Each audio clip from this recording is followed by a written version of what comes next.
Hi. I'm going to go over, I want to talk about media today. And I've talked a little bit about it in the other PowerPoints and so forth, but I want to be specific to it in this little video.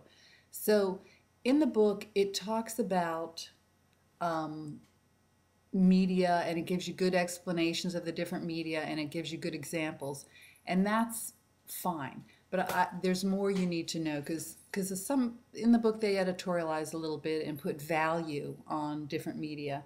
And you want to get that out of your head right away. There's no one medium is not better than another. Um, Sometimes they talk about drawing as being a lesser media that you don't get much detail.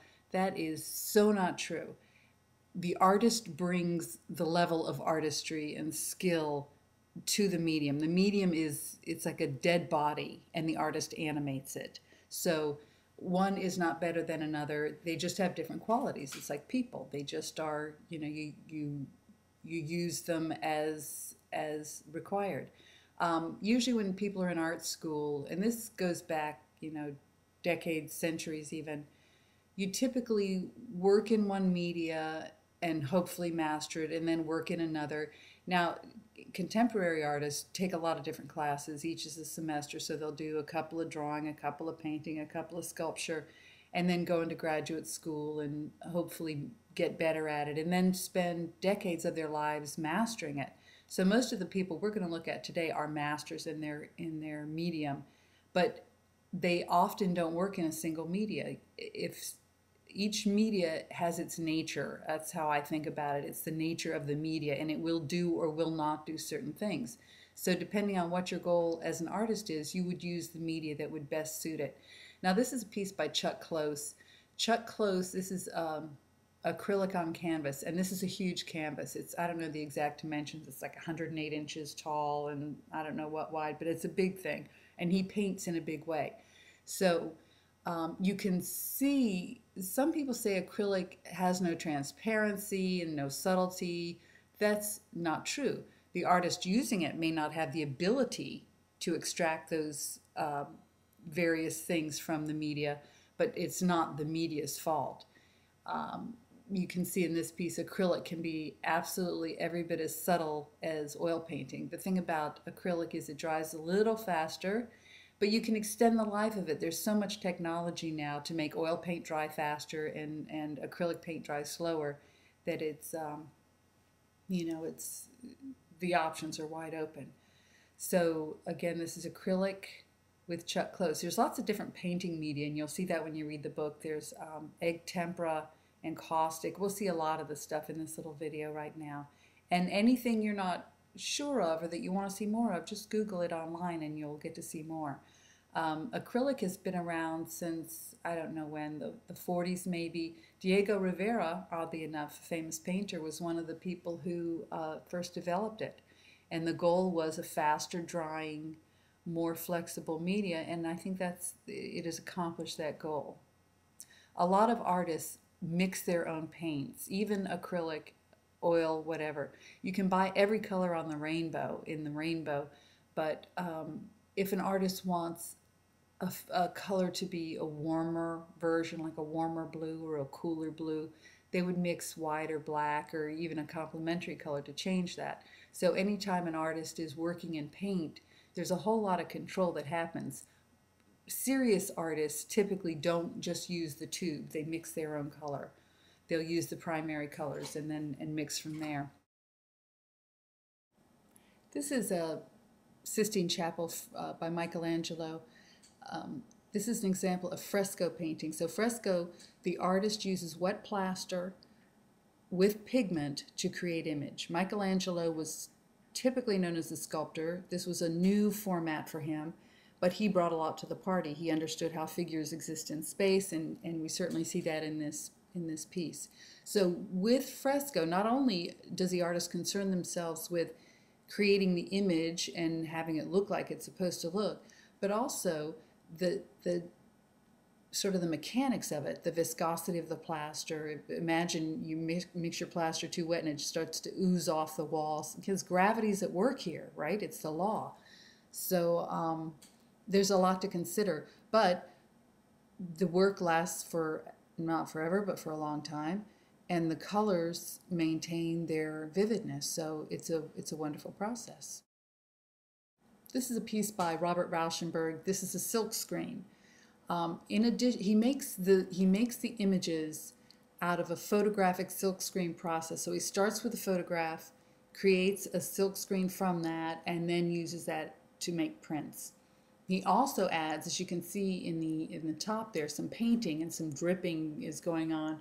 So it's a mixed media piece, and it becomes more of a one-of-a-kind piece. And it looks a little sort of fakakta and messy and disorganized, but that was the style, that's the hand of the artist. That's the intention. This is a piece by Merritt Oppenheim, Sculpture. So sculptors make sculpture. And it's a mixed media piece because it's two or more media. There's the ceramic plate, the ceramic cup, the metal spoon, and then the fur lining everything. So more than two media becomes mixed media, can be called mixed media.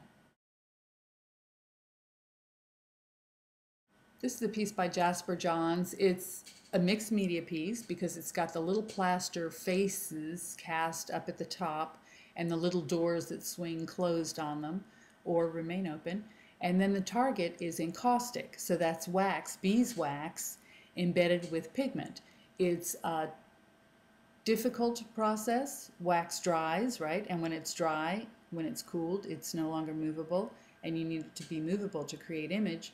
It is a controllable surface. Jasper Johns was a pop painter, a pop artist, so he chose simple images, and so it worked out fine for him, but encaustic is a flexible, if difficult, painting media, but it is considered paint, and the name of this particular kind of paint is encaustic. This is a watercolor by Albrecht Dürer, 1502. And the reason I'm showing you this particular piece is the incredible control that Dürer has over his media. Watercolor is generally thought of as a looser media. It's a paint. It's a form of painting. It's the base for it is water, and it's pigment immersed in water. And a lot of times artists use it in a looser way and let the water do the work for them and work in a more abstract way. But this is an example of just how precise and controlled the medium can be. So again, I can't stress enough, it's in the hand of the artist. The craft, the control, the technique, the mastery, it's all about the artist, not the media. The media is just the form. This is a piece by a PVCC student, actually. It's Prismacolor pencil, and so it's considered drawing. Prismacolor pencil is a good colored pencil. It uses a pigment and a binder of a sort of a wax and some other synthetic materials, but it's heavy on the pigment. And you can see from this piece the range of the artist in saturated color is pretty intense. That delicious blue background, you know, that looks like paint to me. If I were asked, I would say this was a painting rather than colored pencil, because it is so saturated and rich. And by saturated, I mean, look how deep and solid and rich that color is. It's not transparent or translucent. That's opaque, solid, flat color, which is not necessarily a goal, but in this case it's background, so she wants it to be. And then in her foreground are all these Day of the Dead kind of images, and she's using the color pencil, blending color with color, blending graphite with color to achieve her different, her goals in terms of creating form and giving dimensionality to the images so they don't look flat. So when an artist is mixing color, and I talked a little bit about it with mixing paint, you can do the same thing with colored pencils. So complementary colors in color theory cancel each other out, and you know what that is, hopefully. Any two colors directly across on the color wheel. So if you want to tone down a color, Say she wanted to tone down that vivid blue, the color directly across would be orange on the color wheel, so she might add a little orange to it, and that would tone it down. But if she wanted it to be the pure color, she would obviously leave it alone.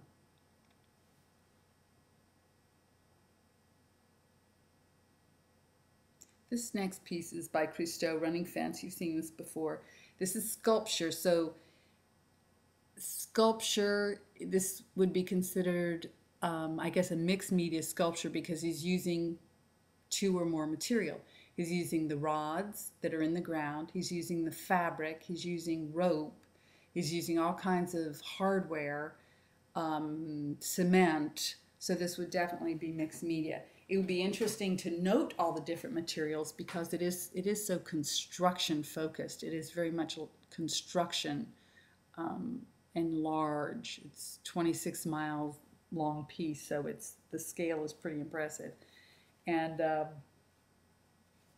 oh, so I wanted to say at some point in this little video that anybody who makes art is an artist. The painters can be called painters. They paint, they are painters. Sculptors make sculpture. So if you are a sculptor, you make sculpture. If you don't call people who make sculptures, sculpture's the product that they make, it's the objects that they make. And but sculptors and painters and printmakers and weavers and any other kind of watercolors, whatever they are, all considered artists. This is another large-scale work by Oldenburg, Spoon Bridge with Cherry. These pieces, Oldenburg's pieces, are manufactured often in places like shipyards in northeast part of the country where they are prepared to build big metal objects, which is usually a shipyard.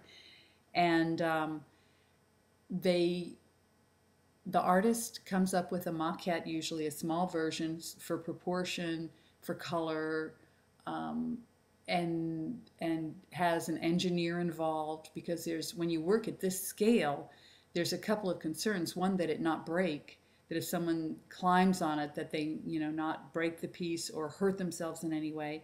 So that's a concern. And then how to mount it in place so it doesn't get knocked over by wind, it doesn't get knocked over by kids.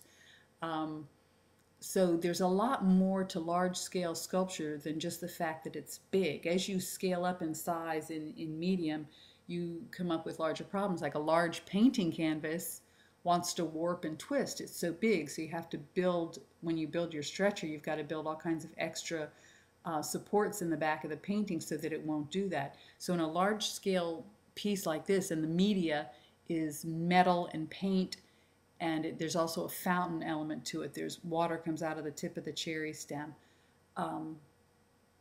There's consideration of of how you deal with scale. And an engineer is a sculptor's best friend in a big project like this. Underneath the ground, there's probably all kinds of cement structure that's bolted to the spoon to make sure that it stays in place and doesn't move.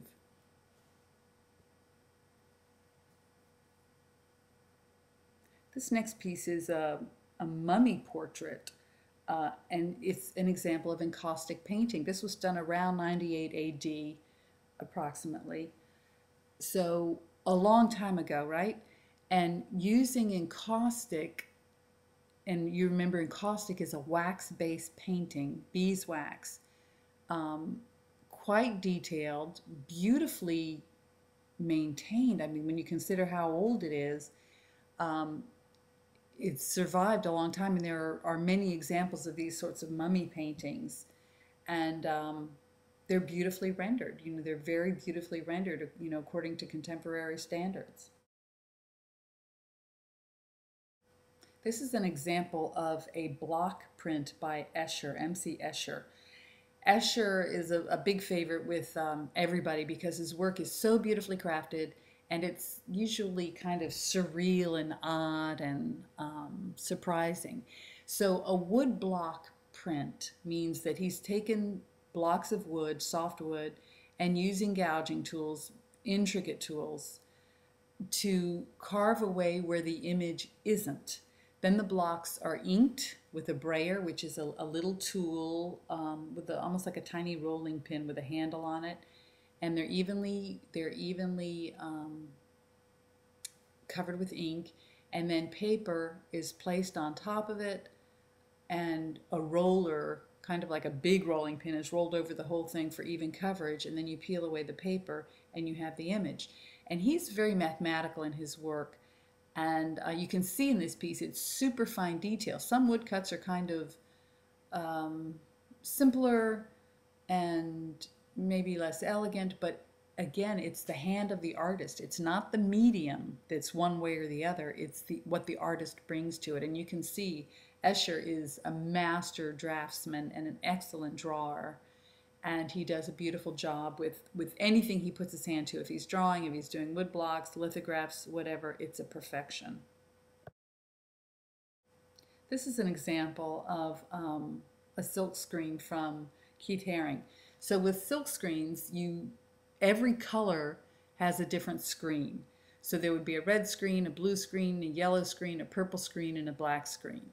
And you fix your paper or your t-shirt or your fabric or whatever, and there's a little bracing system set up. You place the screen on top of the paper, and then you ink the screen. And as you push the ink through the screen, where the screen is blocked, the paint won't go through. Where it isn't blocked, it will go through. So that you build up your piece. These are automated in some cases now, like for big t-shirt businesses and whatnot, but you can still do this by hand. And a lot of artists do multi-screen prints, and it's quite a big deal. And you'll notice in this piece, the registration, they call it the registration, is having all the screens properly lined up so that everything, the red stays where the red is and the line covers everything, and it's very tidy. Some artists like Andy Warhol, which we'll see in a couple of minutes, doesn't care about registration. He wants you to know you're looking at a screen. Now looking at this piece, I know it's silk screen, but I could also guess that it's acrylic. He paints in acrylic. Keith Haring paints in acrylic. It could very well be an acrylic painting. So sometimes it's hard to tell just from looking at it what the medium is. This is another woodcut print. Might be a linoleum block print, but it's the same idea. It's a solid piece of material that you come in with tools and cut away where the image isn't. Then it's inked up and paper put on it, a roller over it, and you can pull as many prints as you want.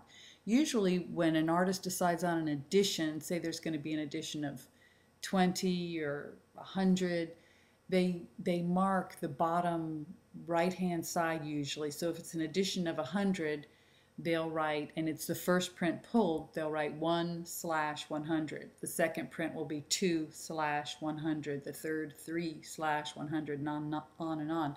And that gives it some intrinsic value because it's a limited thing. And the whole thing of value in art is kind of weird because it's market-based, and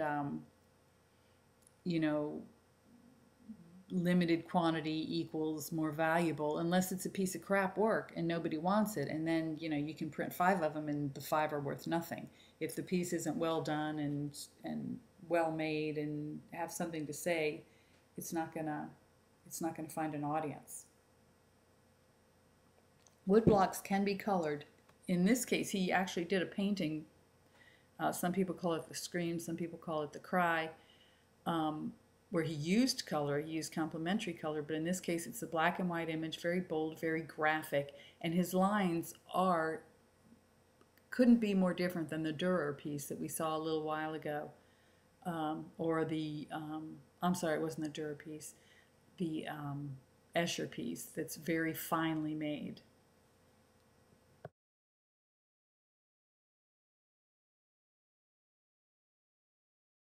This is an example of a silk screen by Andy Warhol.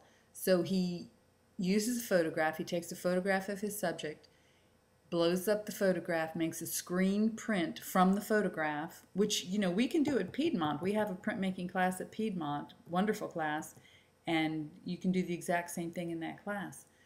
And then Warhol, to make it a one-of-a-kind piece and a more interesting piece, because he only does, when he does prints, he does limited edition prints, very few of them. He comes back and paints the piece, and he started life off as a commercial artist and then became a fine artist, a painter, and brought both of those qualities into his artwork, into his mediums the media that he chose to use. So in the case of this, you've got a famous person being photographed, Mick Jagger. You have a famous person doing the work, and I don't know if he did this with all of his work, but I remember seeing a Mick Jagger print back in the day, and they're big. They're maybe 3 feet tall. Mick Jagger had signed it as well as Andy Warhol, which is kind of interesting that the subject would, the subject's signature would be as significant as the artist's signature. But Andy Warhol, he liked the famous people, and Mick Jagger's famous. This is another piece by Warhol, and this is a silk screen. So I talked a little bit before about registration on the Keith Haring piece, that the registration was really perfect and all the color was where it was supposed to be. Warhol wants you to know you're looking at a silk screen when you're looking at a silk screen. So he plays around with registration so that the yellow, when he puts that on, is like a, eighth of an inch off, so that when you're looking closely at the print, you see it's a print. When you look at the lips of the figure, Marilyn Monroe, she has red over her teeth. So he could have avoided that very easily, but he chose to make it look like a silk screen. And that's typical of Andy Warhol's work. He makes films, or he made films, he's dead now, and he would rough up the film. He would touch it, he would let it get on the ground, he would get it all schmutzed up, because he wanted you to know you were looking at a film. He didn't want to pretend that it was something else, which is an interesting concept. And so he's using the media in a way to reflect his ideology. This is an example of a wood block, of the original wood block that you make prints from. So you can see, as you look at it closely, the flowers have been cut out, so where it's called negative space. You cut out where the image is, and then when it's printed, you will see that image. So it's almost like you disappeared and then it reappears magically. And it's a beautiful example of bas relief, and we call it bas relief. Bas relief means low relief. So this could function, even though it's a original wood block that you would make a print from.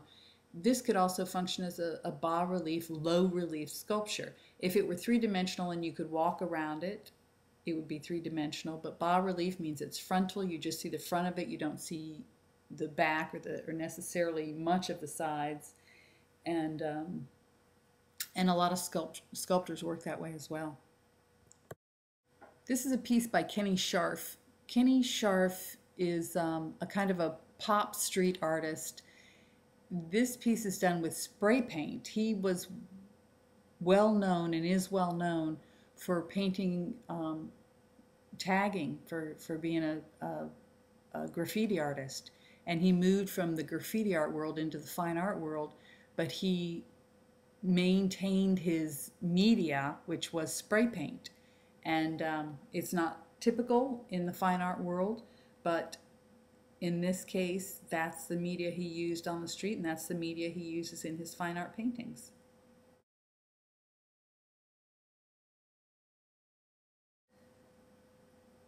I have to say, I love this piece. There's this collective in Tennessee, I believe they're in Tennessee, called Yeehaw.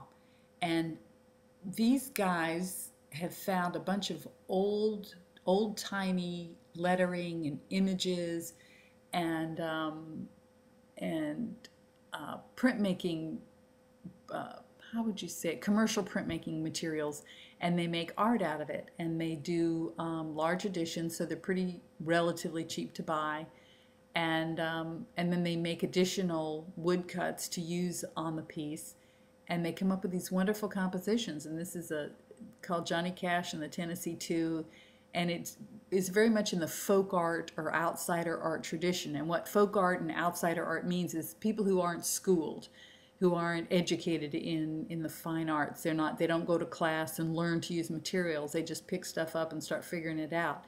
And a lot of times the work is just awful and it looks like they just figured it out. And sometimes the work is just wonderful and charming.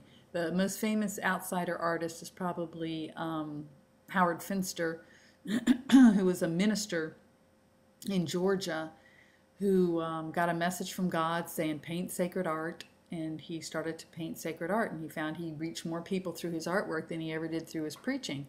So that's an outsider artist. Now these guys, I don't know if they're fine artists, if they went to college or not.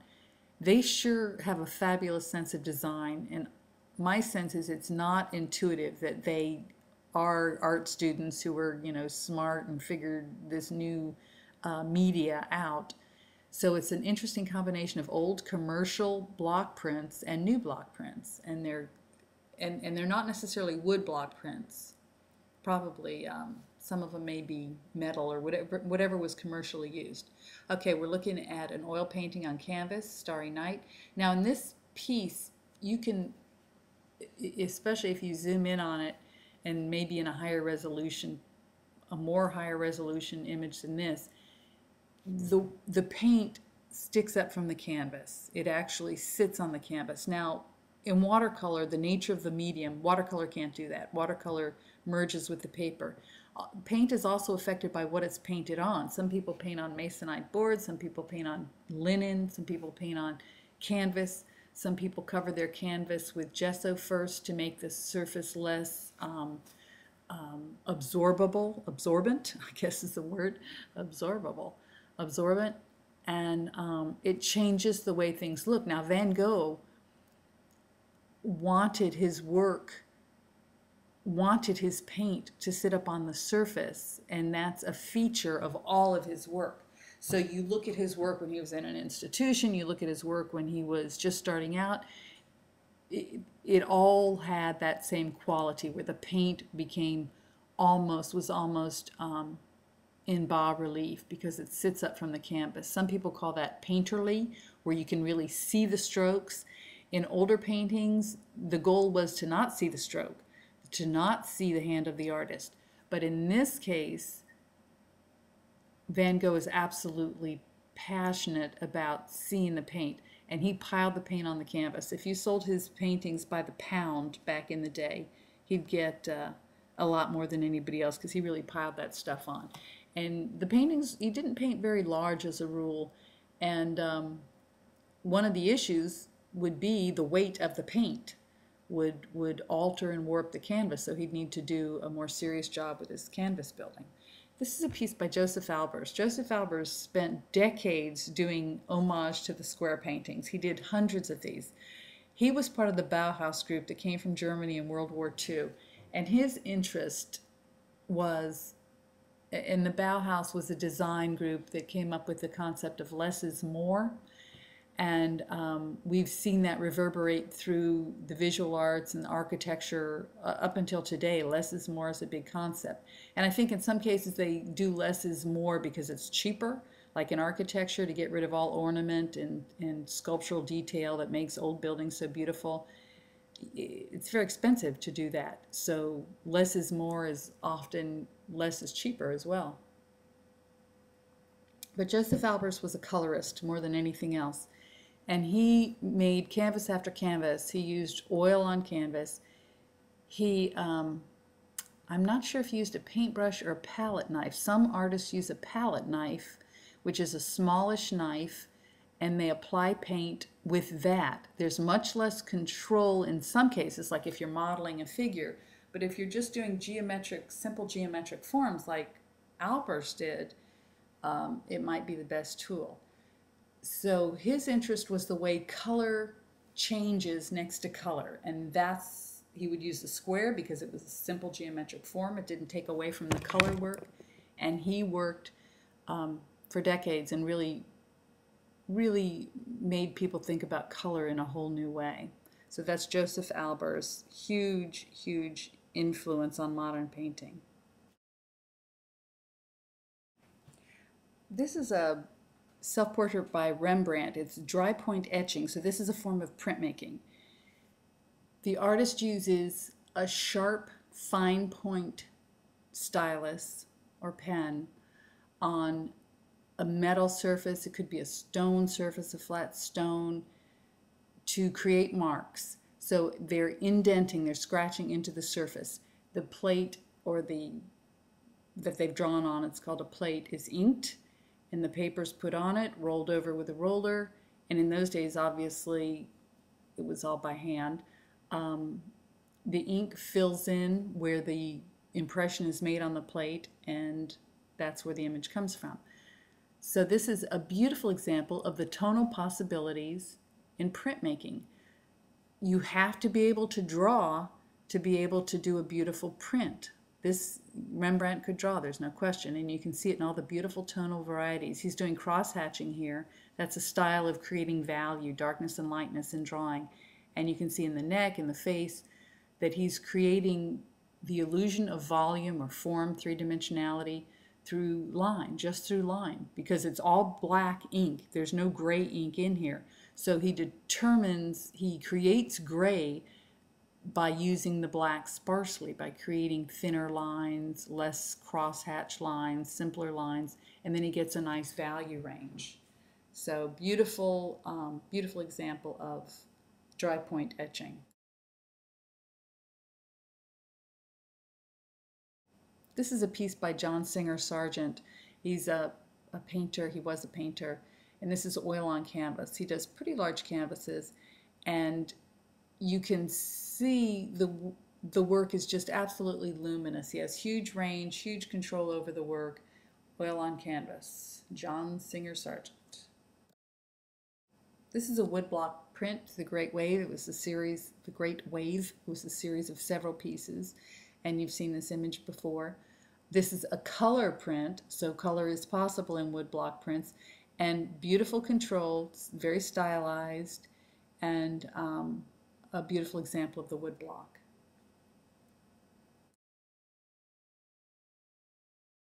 This is a piece by Mark Rothko, also oil on canvas. So you've seen lots of different artists doing oil on canvas, and the work couldn't be more different.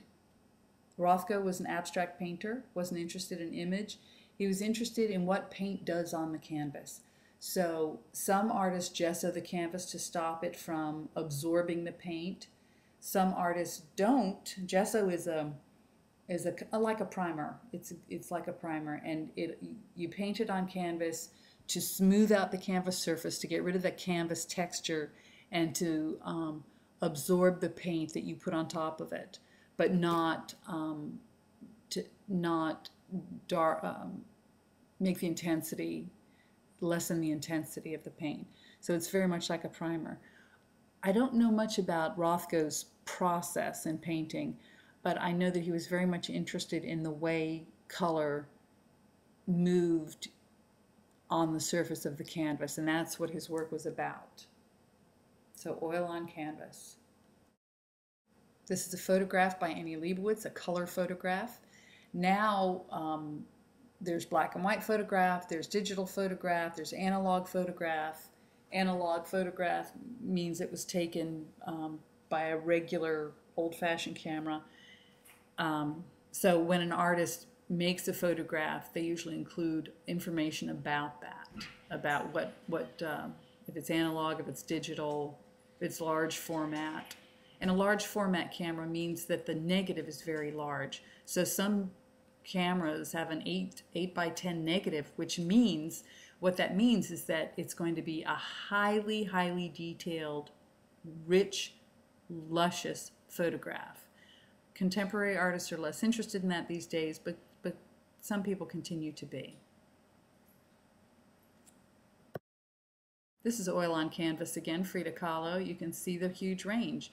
You know, it's the skill of the artist that determines what the paint will do.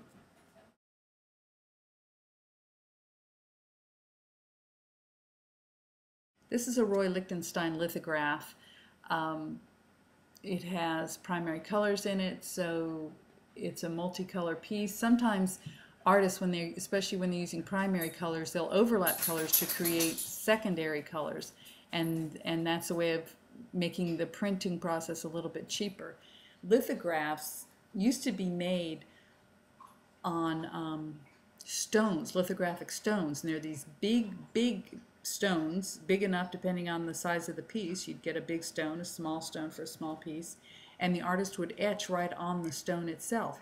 And then they would print as many prints as they wanted to, and then they would sand the stone down to smoothness.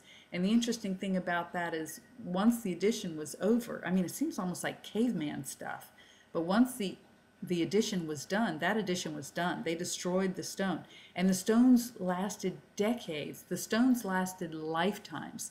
There are cases, very few artists use lithographic stones anymore because they're very heavy. Imagine, they're big, heavy stones. And it takes a lot of studio space to store the stones, to have the printing press. And artists, you know, there's just faster, easier ways of working, and they're less, you know, entranced by the process. But some artists still use that process, and it's quite a commodity to buy somebody's old stones. It's a big deal. This is an oil on canvas, Georgia O'Keeffe. Again, you think about all the different paintings you've seen today. Oil on canvas, wide range, beautiful transparency, beautiful control. This is a pen and ink piece by Larry Held. He's a student at PVCC. The pen and ink has just the black line. It's a lot like etching, plate etching, dry point etching, because it's only using black. So you attain gray values to show volume and so forth by lightening the amount of ink that you use. And in this piece, if you look at it really closely, it's gridded out into half-inch squares, and each square has a pattern in it. So the pattern creates the value creates the image. It's quite an interesting piece. So pen and ink. This is a piece by another student, Sally Trude. This is a cut paper piece. So she started off with a piece of purple paper, and she cut away where the image wasn't. She cut away the negative space and mounted it on black paper so you could see it more clearly. It could be mounted on a complementary color, white paper, whatever she wanted to do. So cut paper, which is something we haven't seen before. This is another painting by a student. This is acrylic on paper. So the paper, in order for someone to use acrylic paint on paper, the paper has to be made with enough rag content to not warp or wrinkle under the dampness of the paint. So otherwise it'll become, the paper will ripple and it becomes really difficult to look at it. It's a problem. So this is an art student, acrylic on paper. This is another piece by Sally Trude, and it's the same style, pen and ink, as the piece we saw a couple of slides before. Gridded out, using different symbols to create value to create image. And this is of her cat, Jimmy the art cat. This is an example, also student work, of colored pencil. This could be painted in oil, this could be an acrylic, this could be an oil pastel piece. But it's colored pencil, and it's tremendous control, because you can imagine you've got the tip of a pencil versus the tip of a paintbrush, much more controllable. And in this case, fantastic use of color, very lush, very rich, but still colored pencil, so it's considered a drawing. This piece is by Bradley Small. It's oil pastel. Pastels, there are a variety of different, there's a chalk pastel, there's an oil pastel. The binder is what's different. An oil pastel, it's almost like a greasy binder, and it makes it's considered a drawing material, but it makes the work look like a painting. You can see from this the color's really rich, very lush. It's difficult to control. Some of the color bleeds off into other colors. You can see that in the ochre background. There's some black in there, but it's, as we say, it's the nature of the medium. So it's all it is difficult to control, but it is still a luscious surprise. So oil pastel, drawing medium. We've seen this before, spiral jetty, sculpture, mixed media, because he's using more than one material. He's using rubble, rock, sand, and maybe even some kind of cement in there to hold it in place. So mixed media sculpture. This is another Andy Warhol piece. It's actually a wallpaper. So it's a lithograph on wallpaper. So this is just one little section of it. And again, Andy Warhol, wise guy, funny guy. Printmaking is a way of, very typical in wallpapers. You print an image over and over again, and that's wallpaper. So he brought it, he did the pink cow on wallpaper, and you bought sections of the piece, but it's considered printmaking. This is another Escher print, and these are called tessellated prints because the image, the positive and negative image, is either the same thing or transformed into something like the same thing, where the positive space, is the positive space where the image is it the white goose or is it the dark blue goose? So the background and foreground kind of switch places with each other. This is a woodblock print. There's a film I saw years ago on his work, and he, in a piece like this, he just does sections of the block. He doesn't do the entire thing, and he has it so that it interlocks perfectly, and he'll just print the same block on different parts of the paper, and it works perfectly. He's a mathematical genius. So this is printmaking woodblock. Oil on canvas, Rene Magritte. This is kente cloth, so the medium is, you could say, fibers. That's kind of the popular phrase people use now. You could also just call it kente cloth. This is an example of graphite drawing pencil. Pencils come in all different softnesses. The softer the pencil, the darker the line. Many people use drawing as a foundation for paintings. They work out the design, they work out the composition, they work out detail in a drawing, and then move and reproduce it in painting. Sometimes the drawings are more beautiful than the paintings. Sometimes they're more successful. It depends on the artist. Sometimes they're both wonderful pieces in their own right. Drawing, again, it's what the artist brings to it. This is a student, Mariah Wesley, did this piece, and she's using a soft graphite. You can tell by the rich black. Look at it behind the hands. That's the graphite. So it has a huge range. Super controllable, super controllable. So you can have fantastic detail, and it takes a long time. Excellent drawing of this quality does not happen quickly. So drawing. This last piece is by another student, Matthew Canfield, I'm going to say. Wonderful artist. Colored pencil and graphite. So drawing, it's considered a drawing, is the medium. Crazy delicious color. Layers of color. Blending, adding complementary color to achieve value, adding analogous color for subtle variation. It's a beautiful drawing. Take a good look at it. Okay, I hope this was helpful. So again, everybody who makes art is an artist. People who paint are painters. People who make sculpture, we say they sculpt, and they are sculptors, and they make sculpture. And the medium, single medium, two or more media, doesn't determine anything. It's what the artist brings to the material. And we pay attention to the nature of the material, what it will do, what it will not do. And sometimes artists work with that, and sometimes artists play with it. Like Andy Warhol is always a good example of one who will play with what the media will and will not do. All right, I hope this is helpful. Take care.